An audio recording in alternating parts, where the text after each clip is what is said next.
Royal Dutch Shell is one of Europe's most illustrious corporate families, associated with industrial might, global reach, and geopolitical influence. Unlike a dynasty of blood, this dynasty was forged in a 1907 alliance between two rival founders, Marcus Samuel, the British Jewish merchant who founded Shell Transport and Trading, and Henri Deterding, the ruthless Dutch industrialist who led Royal Dutch Petroleum. Their origins were remarkably in seashells. The Samuel family imported exotic shells from Asia, but by 1907, this shell company had merged with its Dutch rival to challenge John D. Rockefeller's Standard Oil, eventually controlling a vast empire of tankers and pipelines. For over a century, the Shell family shaped the energy industry, acting as a pillar of the world-dominating Seven Sisters cartel. Their physical imprint is the iconic Pectin logo, recognized globally. Despite their economic power, this family's history is built on a dark and toxic foundation. Their past is marked by bitter controversies, from ruthless colonial exploitation in Indonesia to presiding over an ecological catastrophe in the Niger Delta, the 1995 execution of the Ogoni Nine, and the massive 2011 OPL 245 bribery scandal. How Shell's founders built a Nazi fueling cartel. The founding family, the Samuels, were not oil barons. They were London merchants, outsiders in the British establishment. The patriarch, Marcus Samuel Sr., was a Dutch Jewish immigrant living in the East End of London. In 1833, he founded a small, prosperous business built on the exoticism of the new British Empire. He did not sell commodities, he sold novelties. He imported antiques, lacquerware, and most famously, exotic seashells from the Far East. These shells, used for intricate jewelry boxes and interior design, were a high-margin luxury item. His small shop on a London wharf was simply the Shell Shop. This was the humble, literal origin of the Shell name. When Marcus Sr. died in 1870, he left this trinket business to his two sons, Marcus Samuel Jr. and Samuel Samuel. The sons were not like their father. They were not shopkeepers. They were ambitious, global-minded capitalists. They inherited their father's vast trading network in Asia and the Far East, but they saw a new, black, and far more profitable commodity, kerosene. In the late 19th century, kerosene was the light of the world. It was the fuel of the Second Industrial Revolution, lighting the lamps of every city from London to Tokyo. But the global kerosene market was dominated with absolute monopolistic brutality by one American company, John D. Rockefeller's Standard Oil. Rockefeller, as detailed in Ida Tarbell's famous exposé, controlled over 90% of the American oil market. But his true global dominance came from logistics. He had perfected the Blue Barrel, a standardized 5-gallon oak and iron barrel painted blue. He shipped millions of these barrels, which were expensive, leaky, and dangerous, all over the world. His control of shipping and railroads was so total that no one could compete. Marcus Samuel Jr., the outsider, saw an opportunity to break this monopoly. He, like his father, was a master of the Far East trade. He knew this was Rockefeller's most vulnerable and most profitable market. He just needed two things: a non-Rockefeller source of oil and a cheaper way to transport it. He found the first in the oil fields of the Caspian Sea. He traveled to Baku and saw the vast untapped reserves of Russian oil, an operation financed by another great Jewish banking dynasty, the Rothschilds. In 1891, Marcus Samuel signed a secret, exclusive 9-year contract with the Rothschilds to buy and transport their entire kerosene output. He now had his source completely outside Rockefeller's control. The second part was his true genius: transportation. The blue barrel system was wildly inefficient.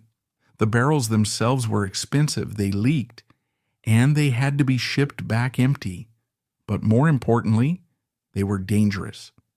The Suez Canal, the vital artery of the British Empire that connected Europe to Asia, forbade most oil ships from passing through. The risk of an explosive barrel starting a fire that could block the canal was too high. This forced Rockefeller ships to take the long, expensive multi-month journey around the tip of Africa. Marcus Samuel, the merchant, devised an engineering solution. He commissioned a new revolutionary type of ship. It was a bulk tanker. In 1892, his first ship, the Murex, was launched. It was a floating fortress, the first modern oil tanker. Its hull was subdivided into massive tanks. It featured steam-powered pumps, sophisticated ventilation systems, and crucially, a revolutionary method for steam cleaning its own tanks. This meant it was not only safer, but it could carry oil to Asia, and then, after a quick steam clean, carry rice or tea back to Europe, eliminating the empty journey. He personally took the blueprints for the Murex to the Suez Canal authorities. He demonstrated that his ship was safer than any ship on Earth. The authorities, in a move that would change the world, were convinced. They granted the Murex the first ever permit for a bulk oil tanker to pass through the Suez Canal. This single act was a declaration of war. Marcus Samuel had, in one stroke, shattered Rockefeller's global monopoly. The Murex and its sister ships, all named after seashells, like conch and clam, could now deliver Rothschild's Russian oil to the Far East. At a fraction of the cost, Samuel's transport costs were reportedly 40 to 50% lower than Standard Oil's. Rockefeller, with his slow, expensive blue barrels, could not compete. In 1897, Marcus Samuel formally incorporated his new venture, the Shell Transport and Trading Company. They were a dynasty born not of oil production, but of logistics. But while Shell was conquering the seas, a second rival family was rising from the jungles of the Dutch East Indies. In 1890, a group of Dutch capitalists and industrialists in The Hague founded the Royal Dutch Petroleum Company. Their charter and their name was granted by King William III of the Netherlands himself. This was not a new money venture. It was a quasi-state colonial enterprise. Their asset was crude oil, which had been discovered in massive quantities on the island of Sumatra, a Dutch colony.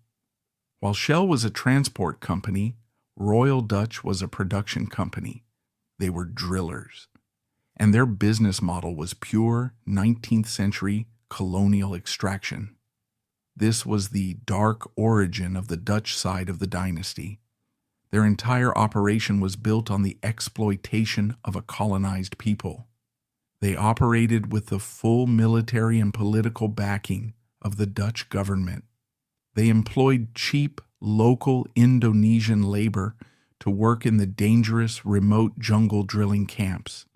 Historical accounts from the era describe brutal working conditions, high accident rates, and a pay scale that was a fraction of what European workers earned. This was the original sin of the Royal Dutch House, a business model that treated the land and the people of the developing world as expendable resources, a blueprint they would later export with devastating efficiency to Africa and the Middle East. Royal Dutch quickly became a powerful producer with massive oil fields in Sumatra and Borneo. But they were led by a man who would become the Napoleon of oil, a figure who would define the entire 20th century oil industry, Henri de Teerding. De Teerding was a brilliant, ambitious, and utterly ruthless Dutch banker who joined Royal Dutch in 1896 and became its managing director in 1900. He was an organizational genius and a cold-blooded strategist. He looked at the global map and saw two mortal threats. The first and largest was Rockefeller's Standard Oil, which was dumping cheap American oil in Asia, trying to bankrupt Royal Dutch. The second, and more immediate, was Marcus Samuel's Shell Company. Shell and Royal Dutch were locked in a suicidal price war in the Far East. Shell had the cheap transport. Royal Dutch had the cheap production. They were bleeding each other to death. D. Turding knew this was madness. He knew that a war between the two outsider companies would only allow Rockefeller to pick off the winner. His solution was not war, it was amalgamation. He began to pursue Marcus Samuel. Samuel, the proud British founder, was initially resistant, but Rockefeller's counterattacks were brutal. Standard Oil was flooding the market, and Shell's profits were evaporating. Samuel, facing financial ruin, was finally forced to the table. In 1907, after years of bitter, complex negotiations, the two families agreed to merge. The new entity was the Royal Dutch Shell Group. It was not a simple merger. It was a complex dynastic marriage designed to preserve the power and tax advantages of both houses. The new group would be owned 60% by the Dutch royal side and 40% by the British Shell side. It would have two parent companies, two headquarters, and two chairmen. But it would have only one managing director, one true emperor, with total operational control of the global empire. And that man was Henri de Turding. The 60-40 split was a humiliation for Marcus Samuel, who had been outmaneuvered by the brilliant Dutchman. But it was a stroke of genius for the company.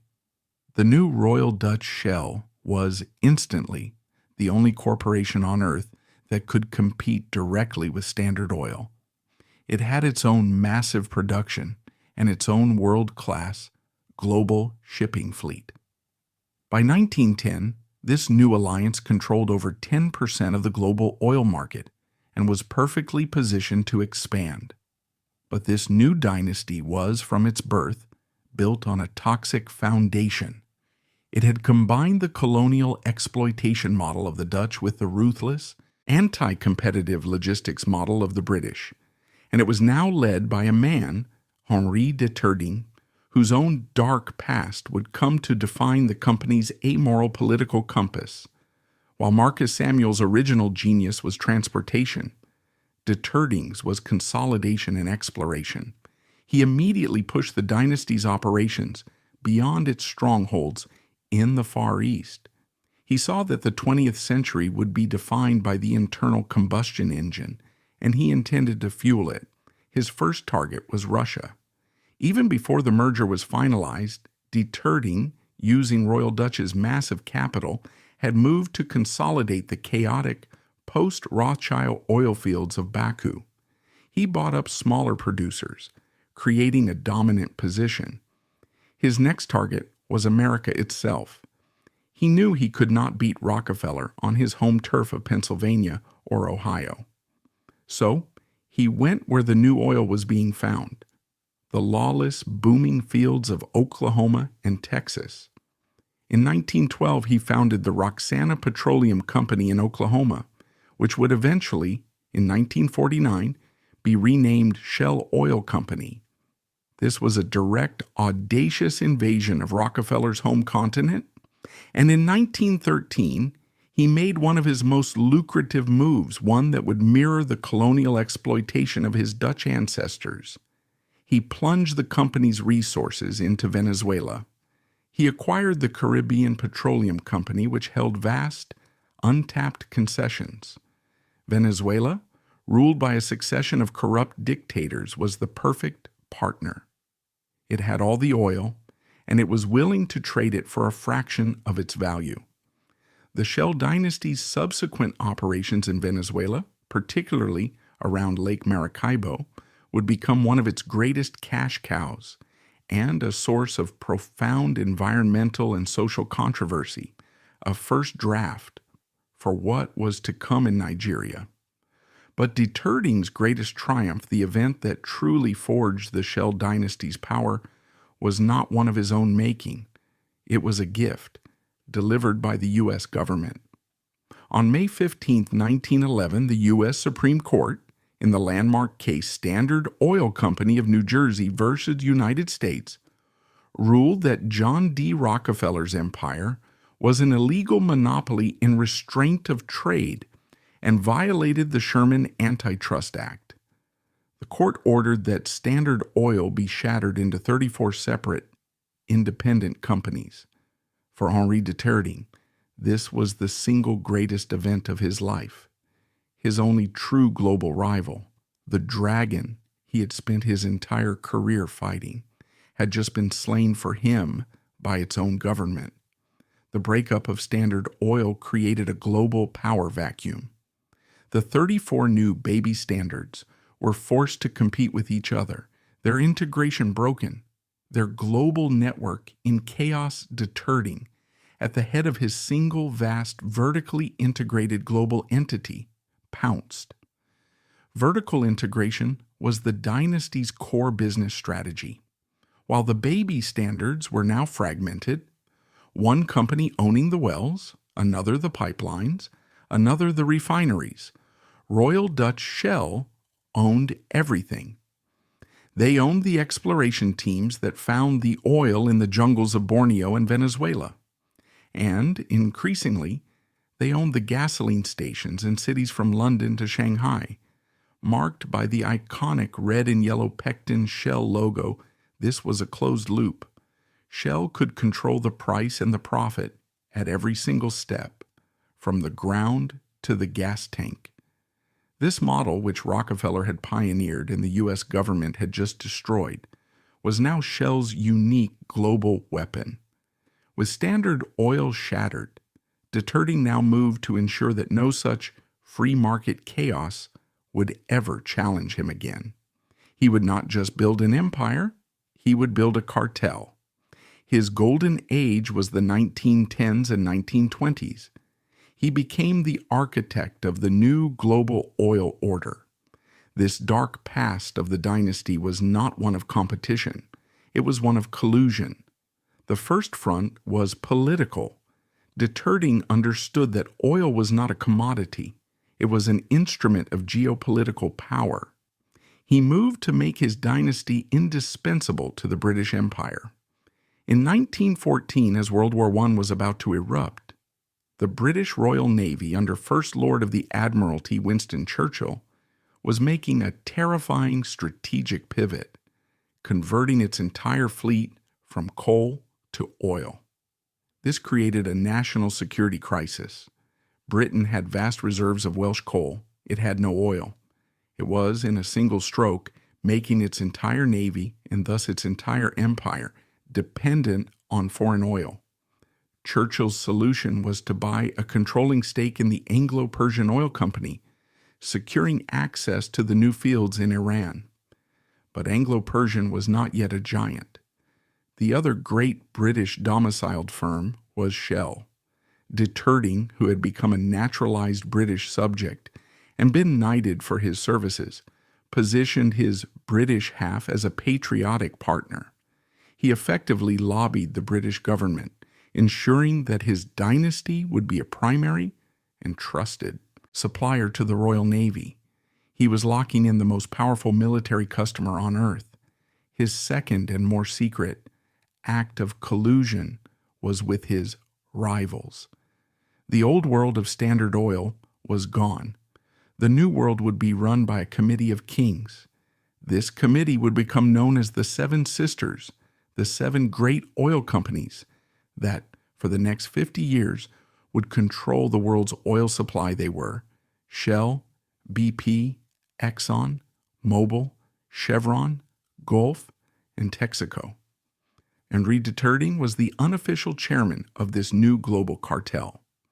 The most famous and most audacious example of this collusion was the battle for the Middle East.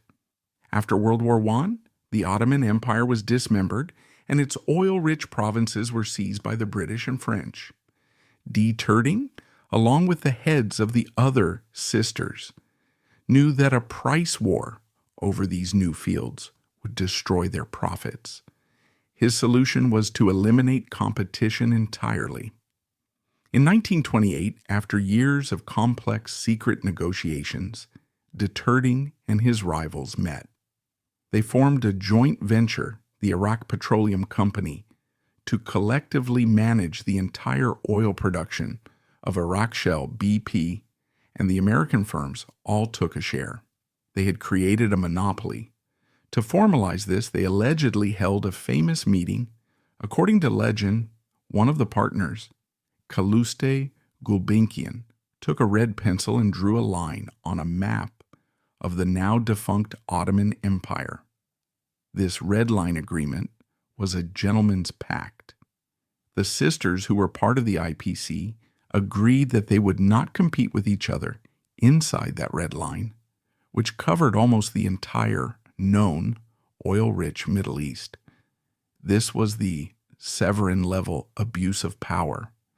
It was a secret, illegal cartel of the world's most powerful corporations, dividing up the resources of an entire continent, fixing the price and ensuring that no outsider could ever challenge them. This was the governance scandal that defined the Severin dynasty's rise. Their entire global empire was built not on free market competition, but on a foundation of collusion, cartels, and colonial exploitation. This was the dynasty that Sir Henry Duterte, the Napoleon of oil, had built by the 1930s. He was at his peak. He was one of the richest men in the world, an autocrat who ruled a global empire of tankers, wells, and refineries. He was more powerful than most nations. Duterte was not just a capitalist. He was a political ideologue. He was a rabid, obsessive anti-communist. He had seen his firm's new oil fields in Russia seized by the Bolsheviks after the 1917 revolution. This loss radicalized him. He became convinced that Bolshevism was a global plague that must be destroyed at all costs. This obsession led him, in the 1930s, to a fatal conclusion. He began to see Adolf Hitler's Nazi Party as the great bulwark against the Soviet threat. In 1934, Duterte, then one of the most powerful men in the world, personally met with Hitler. He began to use Royal Dutch Shell's vast resources to support the Nazi regime. He sold massive quantities of oil to Germany on favorable credit terms, allowing Hitler to fuel the rearmament of his air force and his tank divisions. This was not a secret.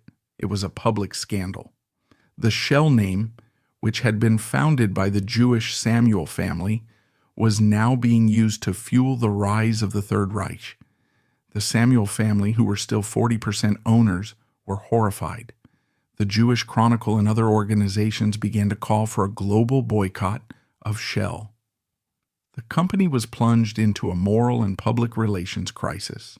The board, terrified of the backlash, finally forced Duterte out. In 1937, the Napoleon of oil was pushed into retirement. He died in Germany just 2 years later in 1939, a disgraced pro-Nazi outcast. Just months before the war, he had helped make possible began. This was the original sin of the unified Shell dynasty. The company had been founded on colonial exploitation in Indonesia. It had been built by a man who was willing to do business with the Nazis to fight his own ideological wars. The new generation of managers who took over during World War II had learned this lesson well. The company, like its Swiss rival Nestlé, played both sides. It was a crucial supplier of fuel to the Allies, but its subsidiaries in German-occupied territory continued to operate, fueling the Nazi war machine. The dynasty's core philosophy was now set in stone: profit, pragmatism, and political influence above all else. The state was a partner, the earth was a resource, and morality was a luxury. It was this perfected amoral DNA that the company would carry into the post-war era as it began its fateful expansion into a new, unstable, and oil-rich territory, the Niger Delta. Why did this $100 billion company need a nonviolent poet to die? The Royal Dutch Shell dynasty, forged by the pro-Nazi pragmatism of Henri de Terreding and the colonial exploitation of Indonesia, entered the post-World War II era as a global colossus. The Seven Sisters cartel, which Shell had helped architect, was in full control of the world's oil supply. The company's dual-headed leadership in London and The Hague, now run by a new faceless generation of professional managers, had perfected the art of quiet power. They had learned from de Terreding's fall. Their new strategy was to be publicly apolitical, while privately embedding themselves with any government, democratic or despotic, that could guarantee them access to crude. Their grandest, most profitable, and most catastrophic partnership was with the nation of Nigeria. In 1956, just before Nigeria's independence, Shell BP struck oil at Oloibiri in the Niger Delta. The discovery was not just a new oil field, it was a new paradigm. The Niger Delta was a vast 40,000 square kilometer wetland, a delicate, complex ecosystem of mangrove forests, rivers, and creeks that was home to over 30 million people from dozens of distinct ethnic groups. For centuries, these peoples, like the Ogoni, had lived as subsistence fishermen and farmers, their entire culture and livelihood dependent on the clean water and fertile land. Shell's arrival was an alien invasion, and they brought with them the same colonial business model they had perfected in Indonesia. Maximum extraction for minimum cost. They formed a joint venture, the Shell Petroleum Development Company, in which the Nigerian state, through the Nigerian National Petroleum Corporation, or NNPC, was the majority partner. This was a brilliant, cynical strategy. It was not Shell operating in Nigeria, it was Nigeria itself. This structure gave Shell a political shield. Their partner in profit was the government. This meant that any attack on Shell's operations, any protest, any lawsuit, any demand for cleanup was not an attack on a corporation. It was an act of sedition against the state.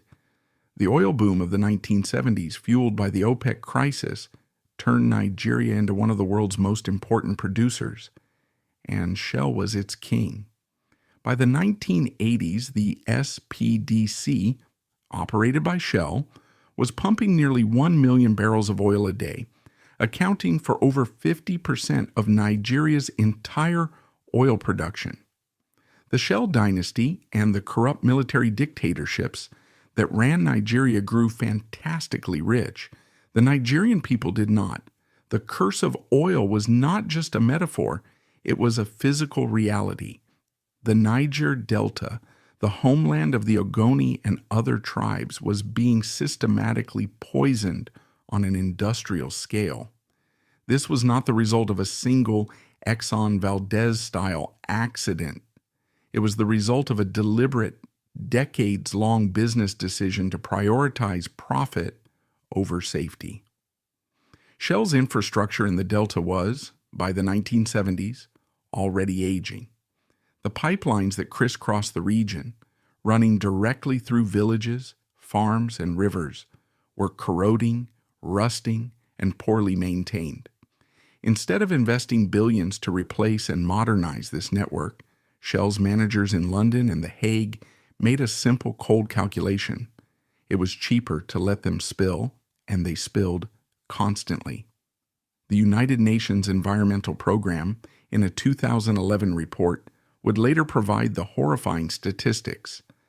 They found that from 1976 to 1991 alone, Shell's operations in the Niger Delta had spilled an average of 16,000 metric tons of crude oil per year. To put that in perspective, the Exxon Valdez disaster, which shocked the world, was a single spill of 37,000 tons. The Shell dynasty was, in effect, perpetrating an Exxon Valdez every 2 years for 30 years. This was a slow-motion ecocide. The 40,000 square kilometers of the Delta one of the most biodiverse regions on Earth, were transformed into a toxic black land. The mangrove forests, vital nurseries for fish, were choked and killed. The farmland was poisoned, its soil saturated with crude. The rivers and creeks, the only source of drinking water for 30 million people, became rainbows of petrochemical sheen. For the Ogoni people, this was not an environmental issue. It was an extinction event. They were fishermen with no fish. They were farmers with no crops. They were people with no clean water. Studies by the World Health Organization and later human rights groups would link this pervasive pollution to soaring rates of cancer, skin diseases, respiratory illnesses, and infant mortality. For decades, the Ogoni people's complaints were ignored. Shell's official response was to blame the victims. The company's PR department consistently and often falsely claimed that the vast majority of the spills were not due to their own corroding, poorly maintained pipelines, but to sabotage and theft by the local population. By 1990, the Ogoni people had had enough, and they found their voice in one of the most compelling and charismatic leaders of the 20th century, Ken Saro-Wiwa. Saro-Wiwa was not a militant. He was an intellectual. He was a celebrated author, a poet, and the creator of Nigeria's most popular television sitcom. He was a wealthy, sophisticated man who had for a time served in the government. He was, in other words, the one man the Shell dynasty could not dismiss as an uneducated saboteur. In 1990, Saro-Wiwa and other Ogoni leaders founded the movement for the survival of the Ogoni people. Their platform, the Ogoni Bill of Rights, was not a radical call for revolution. It was a simple, desperate, capitalist demand. It stated that the Ogoni people, on whose land Shell had extracted an estimated $30 billion of oil, had received nothing in return. No schools, no hospitals, no electricity, no clean water, and had in fact been left with only a poisoned landscape. Mossop demanded two things: $10 billion in damages and royalties, and that Shell clean up its mess. Saro-Wiwa was a brilliant organizer. He adopted a strategy of mass nonviolent resistance. He knew he could not defeat the Nigerian army, but he could and would shame the white man. He organized hundreds of thousands of Ogoni people. In January 1993, 300,000 Ogonis, a full two-thirds of their entire population, marched peacefully, holding signs that read, "Shell is hell." The protests were a stunning success. They were so massive, so total, that Shell's operations in Ogoniland were brought to a complete standstill. In 1993, in a move that stunned the company, Shell officially fled Ogoniland. They demanned their flow stations and ceased all production. This was a declaration of war. Shell, the $100 billion global giant, had been defeated, humiliated, and chased away by a nonviolent poet and his army of unarmed farmers. The dynasty's response was to unleash its partner. Shell could not, as a multinational corporation, send in its own army, but its joint venture partner, the Nigerian government, could, and the government at the time was the brutal, corrupt, and paranoid military dictatorship of General Sani Abacha. Abacha's regime, which was almost entirely dependent on Shell's oil revenues, now had a Shell problem. Mossop was not just a threat to the company, it was a threat to the state's income. What happened next became the subject of a massive 13-year legal battle, Wiwa v. Shell, filed in the United States by the Center for Constitutional Rights on behalf of the victims' families. The lawsuit, based on internal company documents, eyewitness testimony, and whistleblower accounts, alleged that the Shell dynasty was not a passive, neutral observer in the violence that followed.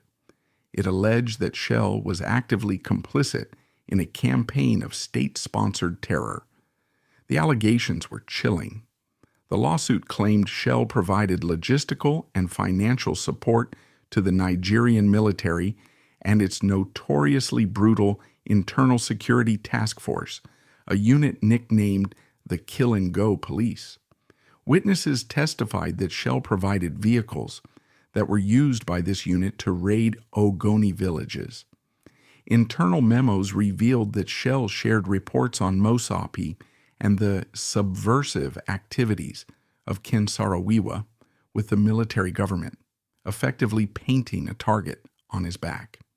It was even alleged that Shell's Nigerian managers met with military leaders to discuss strategies for dealing with the Ogoni problem. Shell has, for decades, denied all of these allegations.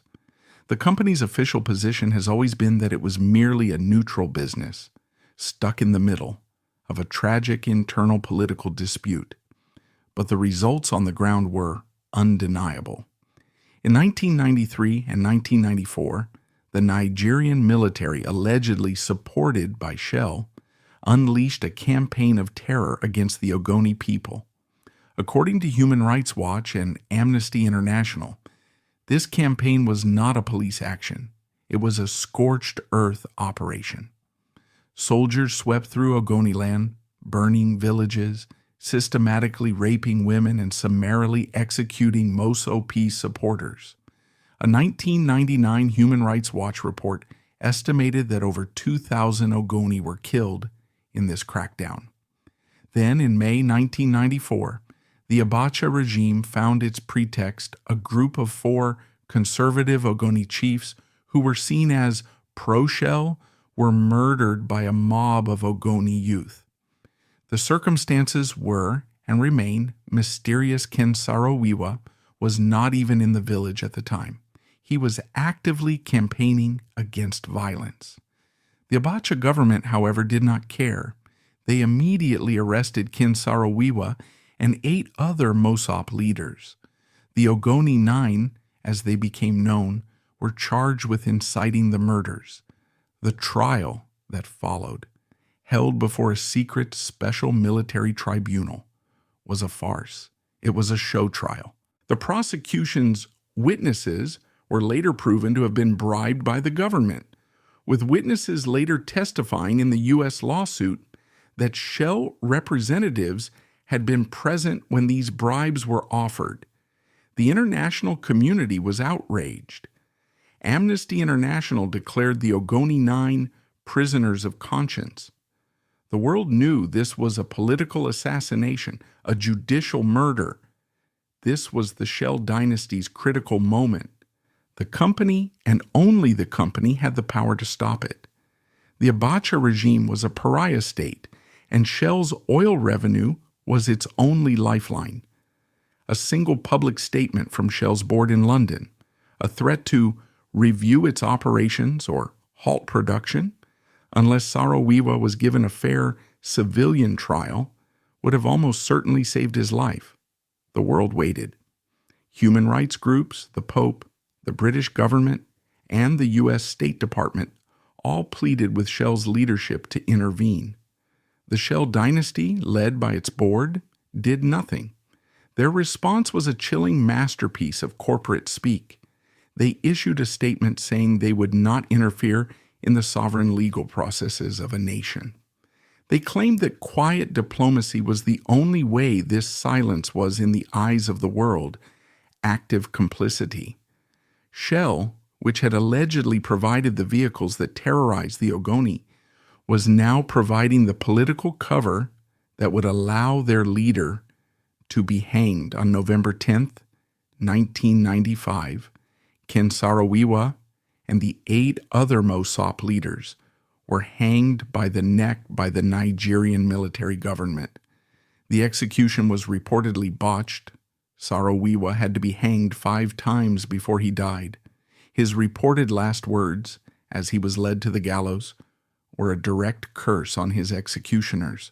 "Lord, take my soul, but the struggle continues." The Shell curse was now literal. The Royal Dutch name, a symbol of European industry, was now, in the global press, the face of a corporate executioner. The international outrage was instantaneous and total Nigeria was suspended from the Commonwealth.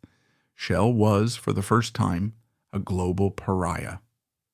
Greenpeace and Amnesty International launched a global boycott of Shell products. Boycott Shell became the rallying cry of the new rising anti-globalization movement. The Financial Times reported a 5% drop in sales in Europe as consumers abandoned the brand in disgust. The Shell dynasty was shattered. The Shell name, born from a peaceful Victorian seashell, was now synonymous with corporate murder, ecocide, and a dead poet. The company's family response was a slow, decades-long, multi-billion-dollar damage control operation. In 2009, after 13 years of legal warfare, Shell finally agreed to settle the Wiwa v. Shell lawsuit out of court. They paid $15.5 million to the families of the Ogoni Nine. But in a classic cynical legal move, the settlement included no admission of responsibility. The money was a humanitarian gesture, they claimed, not a confession. Simultaneously, they ramped up their philanthropy. The Shell Nigeria Community Development Fund, which had existed for years, became a high-profile $100 million a year PR machine, building schools, hospitals, and water projects. But critics, including Amnesty, dismissed this as blood money, a cynical attempt to greenwash a legacy of murder and buy the silence of a new generation. The legal battles, however, did not stop. In 2021, in a landmark historic ruling, a Dutch court in The Hague finally broke the Shell dynasty's legal firewall. The court ruled in favor of 4 Nigerian farmers, finding that Royal Dutch Shell was responsible for the pollution caused by its Nigerian subsidiary, SPDC. They were ordered to pay compensation and, for the first time, to clean up their mess. This 2021 verdict was the legal earthquake. It confirmed what Saro-Wiwa had died for, that the dynasty in its palaces in London and The Hague was responsible for the hell it had created in the Niger Delta. The curse had finally legally come home, the $1.1 billion bribe and the Great Escape. The 1995 execution of Ken Saro-Wiwa was the moment the Royal Dutch Shell dynasty lost its mask. The quiet power, the civilized aristocratic veneer of the 6th great power of Europe had been ripped away, revealing the brutal colonial machinery beneath the murder of the Ogoni Nine and Shell's alleged complicity in the military terror campaign that preceded it was not, as the company claimed, a tragic political event they were stuck in the middle of. It was, as critics argued, the cost of doing business.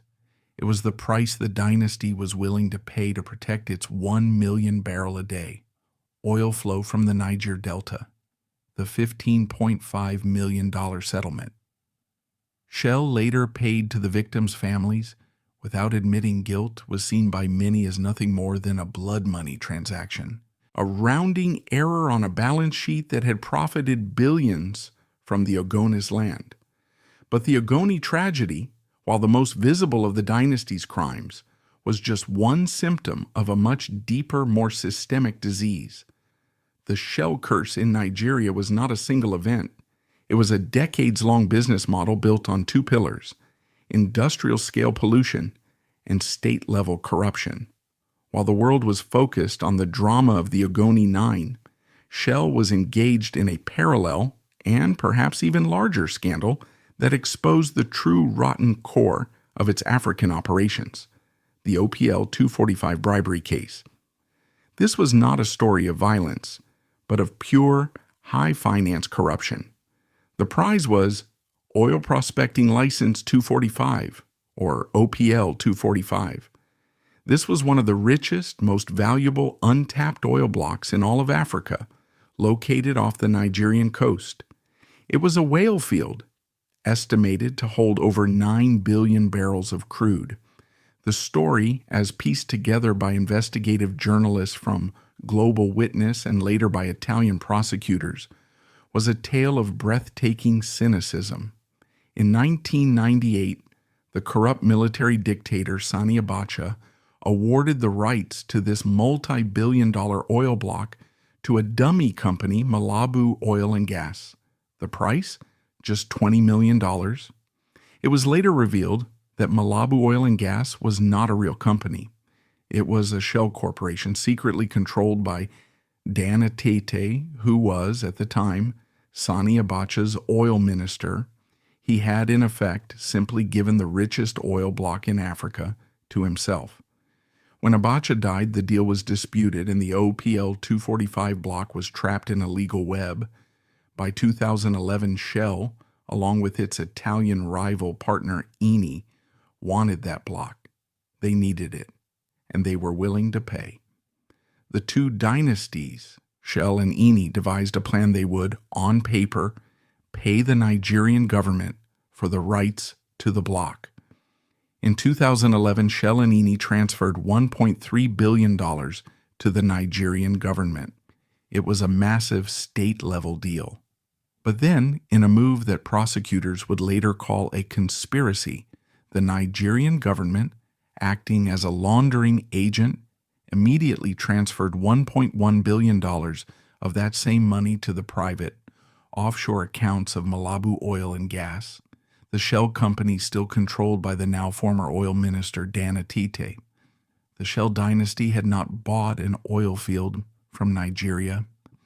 It had, as Global Witness alleged, knowingly participated in a $1.1 billion bribe, a massive payoff to a corrupt former official to secure a prized asset. This was the Shell system in its purest form. It was not the clumsy violence of the Ogoni crackdown. It was the sophisticated, quiet, and legalistic corruption of the boardroom. The scandal exploded. In 2017, Italian prosecutors in Milan put Shell, Eni, and a roster of their top executives on trial for international bribery and corruption.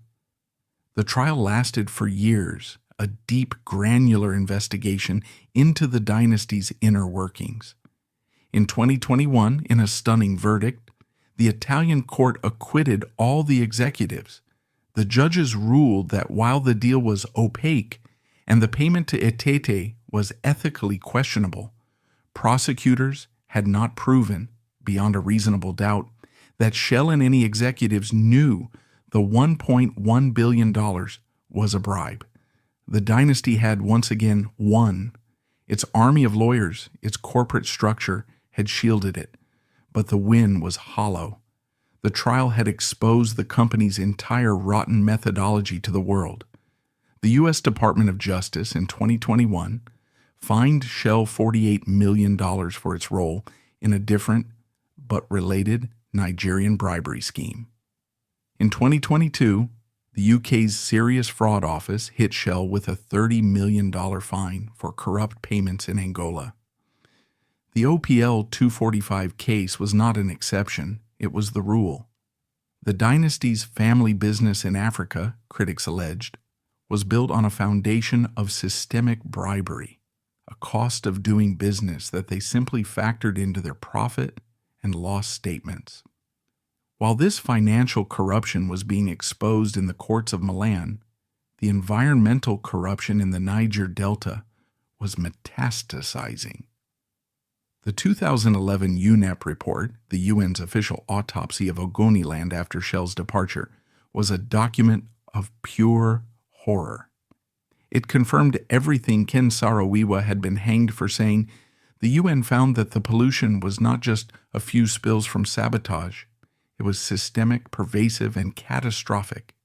They found that the groundwater, the only source of drinking water for thousands of Ogoni, was contaminated with hydrocarbons at levels 900 times higher than WHO safe drinking standards.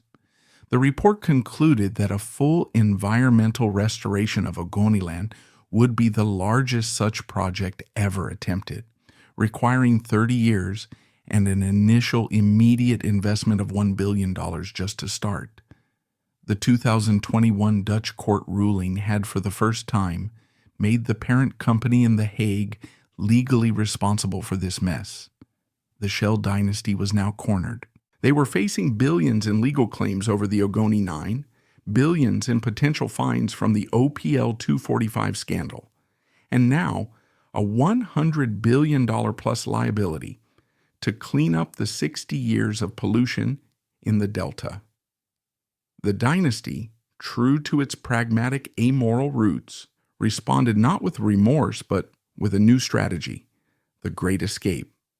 In 2024, Shell announced it was selling its entire onshore Nigerian subsidiary, the SPDC. It was selling the pipelines, the wells, the flow stations, and crucially, all the legal and environmental liability to a consortium of smaller local companies for a mere $2.4 billion. This was the final cynical act of the Shell curse.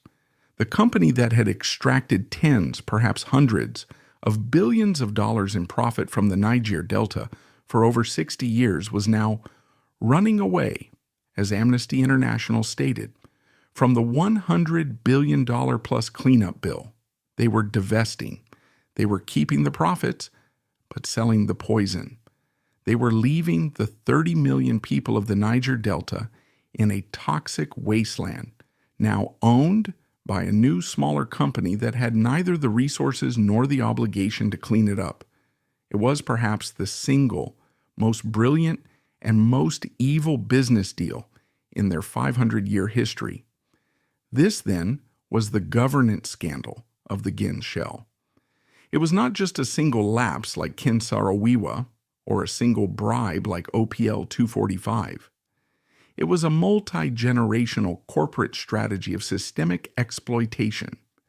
It was the abuse of the environment, spilling the equivalent of an Exxon Valdez every few years, and then faking the cleanups. As a 2024 BBC investigation alleged, it was the abuse of the local population, where, according to the Health of Mother Earth Foundation, cancer rates in the Delta have soared by 40%. It was the abuse of the economy where, according to the World Bank, the poverty rate in the oil-rich Delta has increased by 50% as Shell's operations and its corrupt government partners siphoned all the wealth away. The dynasty of professional managers in London and The Hague had perfected the art of quiet power. They had no mad emperors like the Claudii, no criminal kings like Michael Milken. They were worse. They were a faceless, nameless, amoral bureaucracy, a family firm whose only family value was the bottom line. And their victims were not just a few investors or a single murdered activist. Their victims were an entire nation and an entire ecosystem left permanently poisoned so that the Shell dynasty could continue to fuel the world, a dynasty's personal and public disintegration. The Royal Dutch Shell dynasty was never a family of blood. It was a dynasty of managers, a corporate family built on a 1907 pact between the British Samuels and the Dutch royal house. This meant the dynasty's personal tragedies were not the stuff of tabloids, no lurid divorces, no children lost in comas, no heirs fighting over a will. The family was the corporation, and its tragedies were public, corporate, and in the end, existential. They were the stories of the men who inherited the title of CEO, the patriarchs who were forced to answer for the sins of their forefathers, a curse passed down from one generation of executives to the next. The first of these personal tragedies was that of the dynasty's true founder, Sir Henri Deterding. He was the Napoleon of oil, the man who had built the global empire. But his end was not a glorious retirement. It was a disgraceful, self-inflicted exile. As detailed earlier, Deterding in his later years had become consumed by a paranoid hatred of communism. This obsession led him directly into the arms of the Nazi Party. In the 1930s, he had met with Adolf Hitler and had, in his capacity as the head of Royal Dutch Shell, begun to supply the Third Reich with oil on favorable credit terms, personally fueling the rearmament of the German war machine. This was the dynasty's first great internal dispute. It was a moral and political civil war. The Samuel family, the Jewish British founders, who still controlled the 40% Shell stake, were horrified. Their family's name, their company, was being used to arm the most anti-Semitic regime in human history. They, along with the other British directors, fought him. The backlash was intense. A global boycott of Shell was called by Jewish organizations. Deterring the autocrat who had ruled the firm for 30 years had become a toxic liability. In 1937, the board finally forced him out. He was pushed into retirement. His personal tragedy was that he was the company, and the company had rejected him. He died in 1939 in disgrace at his estate in Germany, just months before the war he had helped make possible began. He was the first king of the dynasty to be deposed by his own family, a public humiliation that set the precedent for the modern era. For the next half-century, the dynasty was run by a faceless, anonymous committee of managers. They had no personalities. They were shellmen, protected by the corporate veil. But the Ogoni 9 tragedy in 1995 changed everything. The execution of Ken Saro-Wiwa and the global boycott that followed made the company's anonymity impossible. The public needed a face to hate. And from that moment on, the CEO of Shell was no longer just a manager. He was the public target, the man forced to personally answer for the dynasty's curse. This was the personal tragedy inherited by Ben van Beurden, the Dutch CEO who ran Shell from 2014 to 2023. He was not a robber baron. He was a polished, modern executive. But he was the man on the throne when the bill for 60 years of pollution and corruption came due. His reign was defined by a constant, brutal, and deeply personal public assault. The respect his predecessors had enjoyed was gone. He was the target of the new global climate change movement. The sins of the Niger Delta had now merged with the larger existential sin of Shell's role in causing the climate crisis. This new war was not fought with lawsuits alone. It was fought with humiliation. At the 2019 annual general meeting, a traditional stuffy corporate event, Van Beurden was met with a full-scale protest.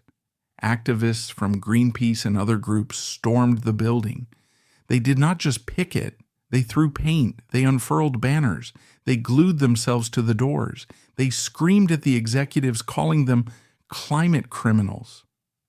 Ben van Beurden, the multi-millionaire CEO, was forced to sit there, his face a mask of fury, as activists called him a monster. This was the new personal tragedy of the Shell dynasty. The king was no longer a revered, untouchable figure. He was a public villain, a man who could be pelted with paint and insults, just as the Emperor Vespasian had been pelted with turnips. But the real threat was no longer just from the mob outside. It was coming from the family inside. The internal disputes that tore the dynasty apart in the 21st century were not about morality. They were about money. The company's shareholders, the cousins and relatives of this corporate family, were in open revolt. In 2021, the activist investor fund Third Point, led by the notorious Daniel Loeb, took a massive stake in Shell. Loeb was not an environmentalist. He was a capitalist. And he saw that Shell was a dysfunctional legacy asset, much like the old money firm, Kuhn. Loeb had been Loeb's argument, laid out in a public letter, was that Shell was trying to be two companies at once and failing at both.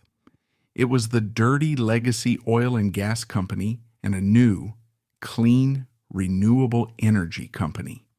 He demanded that Shell break itself up. He argued that the company should be split in two, separating the dirty from the clean. This, he argued, was the only way to unlock shareholder value. This was a profound dynastic civil war. The family was now at war with itself, arguing that its entire diversified Seven Sisters model was obsolete. The internal dispute was no longer about a pro-Nazi CEO. It was about the very existence of the 114-year-old company. While Van Beurden was fighting off the investors, he was also losing in the courts. The 2021 Dutch court ruling, which found the parent company in The Hague legally responsible for the Nigerian pollution, was a legal earthquake. But a second, even more devastating legal bomb had landed. In 2021, a Dutch court, in a landmark case brought by the environmental group Client Earth, ordered Royal Dutch Shell to cut its global carbon emissions by 45% by 2030. This was not a fine. This was a judge telling the dynasty how to run its business. It was an existential threat. The court had, in effect, declared Shell's entire 100-year-old business model, find oil, pump oil, sell oil, to be illegal. This set the stage for the dynasty's final and most humiliating disintegration. The company was under assault from all sides. Its public image was destroyed by the Ogoni legacy.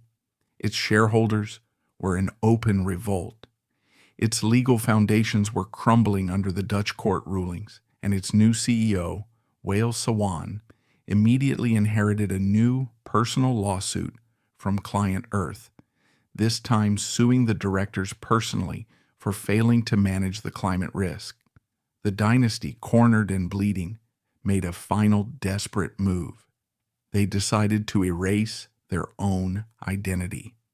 In January 2022, the company announced it was abandoning its 115-year-old dual-headed family structure. It would no longer be Royal Dutch Shell, a company of two nations, headquartered in both London and The Hague. It would abandon Royal Dutch. It would flee The Hague, the very city where Henri de Terden had built his empire. It would consolidate its entire operation in London and rename itself simply Shell plc. This was not a simple corporate simplification. As the company's PR team claimed, this was a surrender. It was a total symbolic disintegration of the family.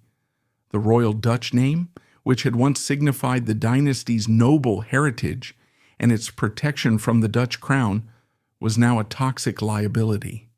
It was the name that had been defeated in a Dutch court by Nigerian farmers. Fleeing The Hague was an act of legal desperation, an attempt to get out of the jurisdiction that had dared to hold them accountable. The Shell name, the legacy of the Jewish British Samuel family, was all that remained. But this name, too, was cursed. It was the name that the Ogoni had chanted, Shell is hell. The dynasty, in a final cynical act, had disintegrated itself. It had killed its own Royal Dutch half, abandoned its Dutch home, and become a single streamlined British entity, hoping that by changing its name and its address, it could escape its own past. This was the family's ultimate response to the personal tragedies of its leaders.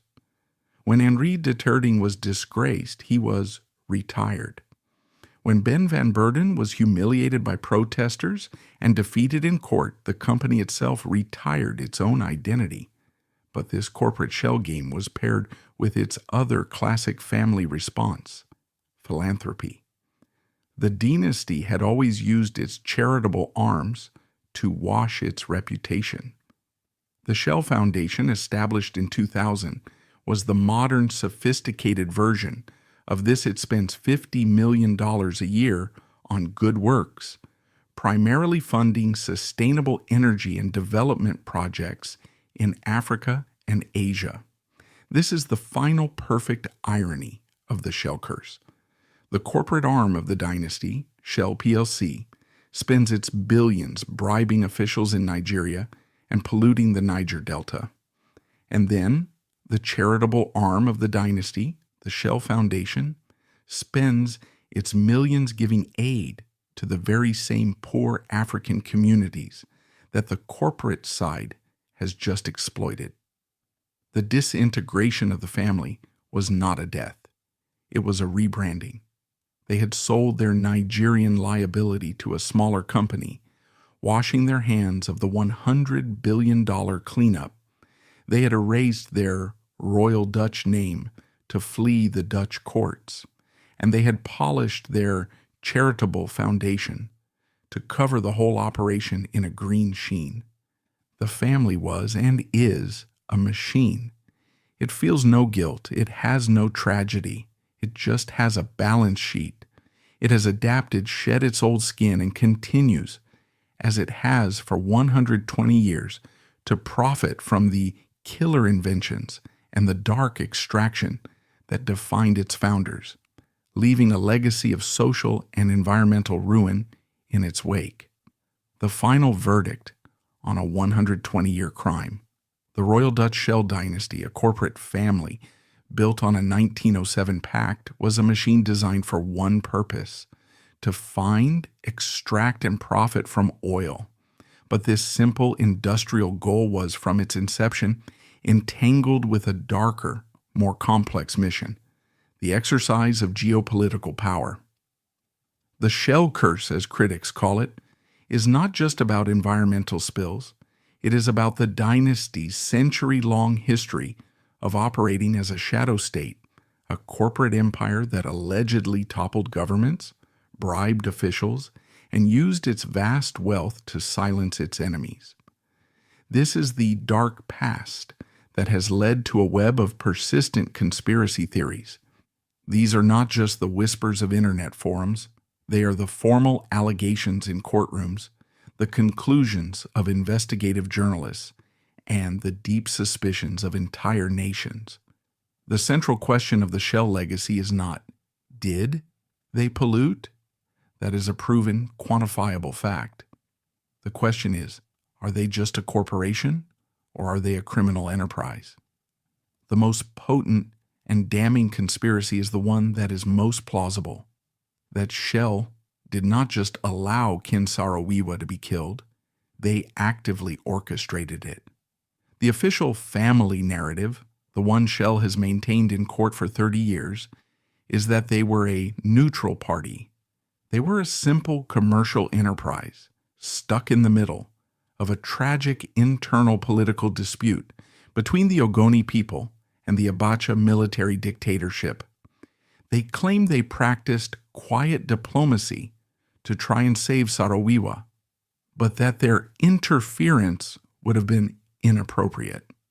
The evidence, as presented in the Wiwa v. Shell lawsuit and chronicled by groups like Human Rights Watch and Amnesty International, paints a far more sinister picture.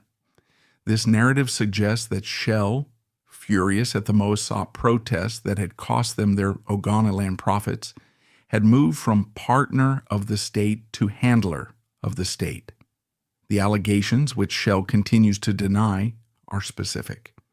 They allege that Shell provided logistical and material support to the Nigerian military's Internal Security Task Force. The kill-and-go unit that terrorized the Ogoni witnesses testified that Shell-branded vehicles were used by this unit to raid villages. Internal company memos, leaked to the press, allegedly show Shell executives sharing security intelligence about Ken Saro-Wiwa's subversive movements directly with the military government, effectively painting a target on his back. The most damning allegation, which came from witnesses in the Wiwa trial, was that Shell representatives had been present at the military briefings where the Ogoni problem was discussed, and even more shockingly, had been present when cash bribes were offered to the fake witnesses who would later testify against Saro-Wiwa at his sham military tribunal. In this version of the story, Shell's silence in 1995, their refusal to use their immense economic power to stop the execution, was not diplomacy. It was collusion. It was the final quiet signature on a death warrant they had helped to write. This conspiracy theory that Shell actively participated in the judicial murder of a peaceful activist is the foundation of the modern boycott Shell movement. This narrative of shadow power extends far beyond Nigeria. There are persistent, though less documented, rumors of the dynasty's dark past. Some historians, like those cited by Marxist.org, point to the 1950s CIAM-I6 backed coup in Iran that overthrew the democratically elected Mohammad Mossadegh. Mossadegh's crime was his plan to nationalize Iran's oil fields, which were controlled by the Anglo-Persian Oil Company, Shell's partner in the Seven Sisters cartel. The coup, which reinstalled the Shah, was a joint intelligence operation, but one, critics allege, that was heavily lobbied for and benefited from by the oil dynasties, including Shell. These theories, whether proven or not, all point to the same uncomfortable truth. The real power of the Shell dynasty was not a secret cloak and dagger conspiracy. It was, and is, the business model itself. The Shell system was a perfection of the revolving door that other dynasties like Bechtel had pioneered. The company did not need to bribe every official. It simply hired them. It embedded itself so deeply within the governments of the world that the line between corporate interest and national interest simply and conveniently disappeared. This is the soft power that defines their modern influence. While the public is focused on the hard power of oil spills and executions, Shell is waging a far more effective and more subtle war in the halls of Brussels, London, and Washington, D.C. The company spends millions of dollars every year on an army of lobbyists. Their job, as detailed by the EU Transparency Register and the U.S. Center for Responsive Politics, is to fight, weaken, and delay any meaningful climate change legislation. They lobby to protect their massive subsidies for fossil fuels. They lobby to ensure that any environmental law is filled with loopholes for carbon capture and natural gas. Their soft power is also academic. The dynasty, through the Shell Foundation and its massive corporate research budget, funds climate and energy research at the world's most prestigious universities, including MIT. This is, critics argue, a deeply cynical strategy. It allows Shell to greenwash its reputation, associating its logo with clean energy research. It allows them to co-opt the conversation, steering academic research away from stop drilling and towards technological solutions that Shell itself can profit from. And most importantly, it allows them to poach the next generation of brilliant scientists, offering them massive salaries to come and work on clean energy for the world's largest polluter. This, then, is the final verdict on the Royal Dutch Shell dynasty. The conspiracy theories that Shell is a secret cabal that murders its enemies are, as historians at Global Witness have pointed out, largely a distraction. The real scandal is not hidden. It is written in plain sight in their own court documents and financial reports. The $1.1 billion payment for the OPL 245 oil block in Nigeria was not a conspiracy. It was, as the Italian prosecutors laid out, a documented bribe funneled through a corrupt government to a shell company. The 2021 Dutch court ruling was not a conspiracy. It was the proven fact that the parent company in The Hague was legally responsible for the poisoning of Nigerian farms. The dynasty's true crime is not a single act. It is the system itself.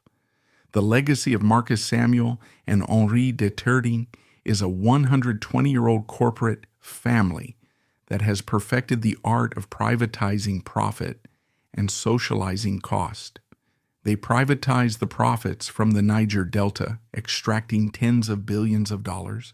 They socialized the cost, leaving the Nigerian people with a $100 billion environmental cleanup bill, a legacy of cancer, and a nation hollowed out by the very corruption the oil money fueled.